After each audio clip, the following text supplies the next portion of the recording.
Bihar SIR पर supreme court में खास सुनवाई। सुप्रीम कोर्ट ने आधार कार्ड को प्रक्रिया में शामिल किया।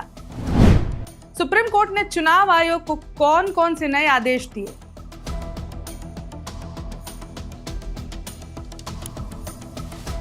सुप्रीम कोर्ट ने चुनाव आयोग को निर्देश दिया कि वह जिला निर्वाचन अधिकारी के कार्यालय में हटाए गए 65 लाख मतदाताओं का विवरण कारण सहित प्रकाशित करे। कोर्ट ने चुनाव आयोग को निर्देश दिया है कि वह हटाए गए मतदाताओं की सूची का कारण सहित अखबारों, रेडियो और टीवी मीडिया के माध्यम से व्यापक प्रचार करे।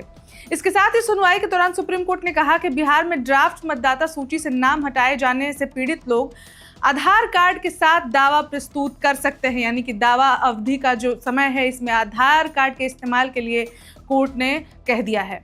नमस्कार, मैं ऋचा पराशर और आप देख रहे हैं वन इंडिया हिंदी। बिहार में मतदाता सूची पुनरीक्षण को लेकर जारी विवाद पर सुनवाई के दौरान चुनाव आयोग ने गुरुवार को सुप्रीम कोर्ट के सामने अपनी दलीलें रखी। चुनाव आयोग ने दलीलों की शुरुआत करते हुए कोर्ट से कहा कि उसके पास कुछ निर्णय लेने के लिए पर्याप्त शक्ति है। इस दौरान चुनाव आयोग ने सुप्रीम कोर्ट में जिला स्तर पर मृत, पलायन कर चुके या स्थानांतरित हो चुके यानी कहीं और जा चुके मतदाताओं की सूची साझा करने पर सहमति जताई, जिसके लिए कब से विवाद हो रहा है ये तो सबको पता है।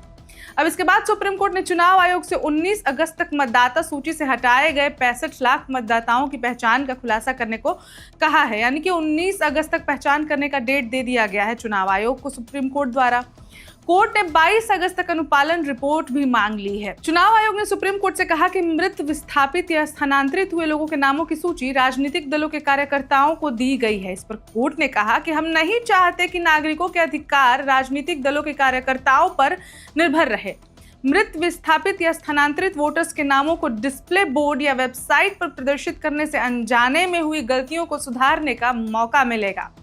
सुप्रीम कोर्ट ने कहा कि वेबसाइटों, स्थानों के विवरण के लिए सार्वजनिक नोटिस जारी करने पर विचार करें, यानी कि ऐसी नोटिस दें जिससे सब इजीली डेटा एक्सेस कर सके, जहां लोगों की जानकारी मृत या विस्थापित या स्थानांतरित साझा की जाती है।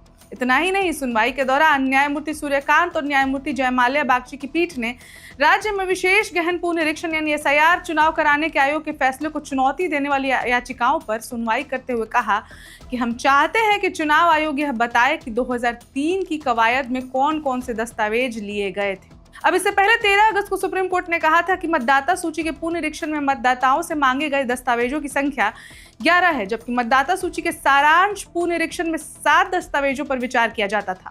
यह दर्शाता है कि यह मतदाता हितैषी है। राज्य में पहले किए गए संक्षिप्त पुनरीक्षण में दस्तावेजों की संख्या 7 थी और एसआईआर में यह 11 है, जो दिखाता है कि यह मतदाता के लिए ठीक है या उचित है। अब इस खबर में फिलहाल इतना ही, लेकिन आधार को प्रक्रिया में शामिल करने के इस फैसले पर आपकी क्या राय है हमसे जरूर शेयर करें और ऐसी और खबरों के लिए बने रहे वन इंडिया हिंदी के साथ। धन्यवाद।